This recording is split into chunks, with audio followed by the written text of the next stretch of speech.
How's it going, everybody?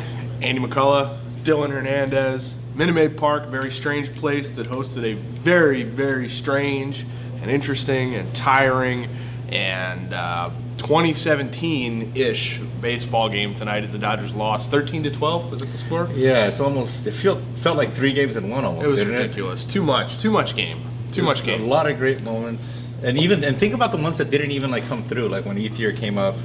With that pitch to that bat, and you're thinking, is this going to be kind of the moment? Would be something. I'm sure that if you go back and kind of watch the tape, there are going to be like 10 different things that popped up. Like, oh my God, I can't believe that happened. Yeah, and I mean, look, the Astros are a great baseball team. I think the Dodgers are a great baseball team. You got two great baseball teams, but the Dodgers lost a game today in which they gave Clayton Kershaw 7 runs of support. They got a basically gift lead in the 7th inning when George Springer dove for a ball. They got a 3-run comeback in the 9th inning to tie the game, and then they gave the ball to Kenley Jansen, and they still couldn't win. I mean, Jansen didn't have the lead, whatever, but they trusted their best guy, and the Astros, they broke Kershaw, they broke Jansen, they broke Dave Roberts' bullpen machine. They just outlasted him and beat him, and it's a really crushing defeat for the Dodgers. Yeah, and I think it's pretty clear, right? I mean, that how much respect we have for Clayton Kershaw as people that kind of watch him every day. Yes. And even kind of being objective here, I think we want him to do well just because of how much work we see him put in. Maybe not necessarily want him to do well. I mean, whatever. And so tired. Today you have to kind of, unfortunately, you have to put this on him. They gave him a 4-run lead. He blows it. They gave him another 3 runs. He plays obviously a huge part in blowing that lead. Yeah. And they just really they needed him. They didn't need him to be Oral Hershiser of 1988. Right. They didn't need him to be Clayton Kershaw from game 1. Right. They constructed a team that basically, if he gave them 6 innings and say 1 or 2 runs or something, that they could win this game. And I know that the pitchers on both sides have talked about kind of the slicker baseballs in the series, and you do wonder if that might have resulted in some of the command problems, especially in that 4th inning. He had trouble with the slider, which is a pitch that. But he also had trouble with the fastball. Yeah, he had trouble with everything. Right. I don't think that's the thing is, I mean, even if that is the case, I just don't think you can blame that. Like give him credit too for saying this. He was asked about. You asked him about that after the game, and he said they have to deal with it too. Right. So obviously, the game's a bit of a farce right now, especially in a park like this.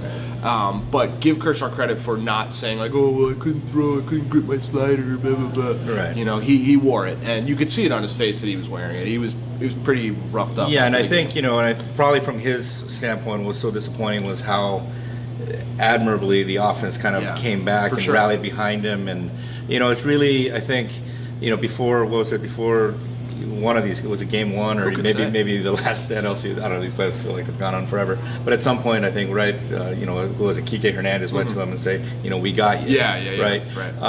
And today they showed that they had his back 100%. And for a guy who takes as much pride as he does, playing a big role on the team. Obviously you ask him about what number is the most important to you. He's always said innings pitched. Correct. Because to him that's kind of a sign of I'm a guy that the team can depend on to log innings. And so when the team backed him like this, you could definitely see it was disappointing. Yeah, it was devastating for him. And that said, he left with them still leading by 3. He gave the ball to Kenta Maeda, who has been nails all postseason, has given up 2 hits all October. The 3rd hit he allowed was just a massive 3-run shot to Jose Altuve. A no-doubter, just crush job. And it reminded me of, we talked about this in game 2. Tom Berenger said it best in Platoon. When the machine breaks down, we break down, and the machine is breaking down. I mean, they created a system for how to get through games. The decision tree. And the decision tree is basically the decision tree has been chopped out and ripped out at the roots by the Astros, because every button Dave Roberts pushes sends a reliever in there who's either tired or has been solved or is not executing. Yeah, and this kind of goes back to, I think, something I said or wrote earlier in this series about how you can't ask 4 or 5 innings every single night. I mean, to me it felt tough. When Maeda came in, I mean, I think I told you and Dave Vassay of Dodger Talk, he's due. You know, this guy went 2 2/3 last time. You know, now you're getting ups and you're getting him up and you're getting one down. day of rest. You know, 2 2/3. Yeah, for sure. And just kind of watching this team, you know, even Kenley Jansen. I talked about this right earlier in this postseason. That this is a guy that did go 3 innings in last postseason. And yes, in the regular season, every now and then he would pull out a 4-out save. Right. That doesn't mean you can go multiple innings, especially against a team like that. Right. Especially against a team like that. Against a team like the D-backs, where there's like 2 good hitters, against the Cubs, where there's like 2 and then some dangerous guys, you can maybe do it. The Astros are a different animal. I mean, the weird thing here, though, is that I don't know how you feel about this, but you kind of look at this on paper right now. That obviously, like you said, the bullpen's not going too great. Rich Hill's coming off like a short start. That said, with everything, how crazy this series has been and how unexpected all these, the way these games have been unfolding, I'm not so sure I feel that bad about the Dodgers' chances in that, again, it gets back to, first of all, they're facing Justin Verlander, Game 6. But the Astros were facing Clayton Kershaw today. And I just wouldn't be surprised. There's a difference in the way they performed this postseason. I think Kershaw's been homer prone. Verlander's been, but yeah, you're right. I mean, you are right. I'm not discounting that. But what I wanted to say is that the machine being broken down the way it is makes life so much tougher for them, because they, in the first 3 games. No, the first 2 games and then the 4th game, they excelled at run prevention. Right. Up until a point, right? Up until, they started getting in trouble. And right now you got Brandon Morrow, who talked his way into the game tonight, wanted the baseball, called down and said, put me in the 7th inning. Dave Roberts trusted him, and Morrow just got crushed. And I think, fans were very upset with how Dave Roberts managed this game. And I said something on Twitter to the effect of, like, you can't blame him for going with his guy. But the problem is he stuck with him too long. He stuck with him beyond the homer by Springer to start the inning.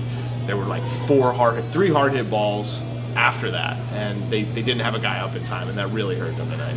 Yeah. Well, next time these guys play will be Halloween. Unfortunately, last time, I guess this is how my children learned that I would not be joining them for Halloween, and they wound up crying. Landon, Naomi, be happy, smile. Look at his face. Make a funny face. My face is fairly funny to begin with. I got multiple chins, 4 eyes, overweight, and I'm tired. But I'm here with Dylan. We're coming home to Los Angeles. The baseball season is almost over, and look. The Dodgers win 2 games, they're world champions. They are. But if they lose one, they are not world champions. So it's going to be fun. This game was fun. It was crazy. It was sitting next to Dylan in the press box was pretty fun because, look, from our from our perspective, I do think you gotta love it, because. You did the beat for 8 years. Yeah. This is my 8th year doing the beat, and you cover so many games that mean nothing. And we're going to remember this one. We're going to remember this one, and we're going to remember all the things Flashy was about. First inning. This game's over. This game is done. It was an experience, and look, I get Dodgers fans' pain and frustration and anger. Baseball's like broken in 2017, but it's also still perfect, which. I wrote as my lead because I couldn't possibly try and describe what actually happened in the game, so I wrote some platitudes. You can read those in the pages of the Los Angeles Times at latimes.com/Dodgers. Follow Dylan on Twitter. Follow me on Twitter. See you tomorrow.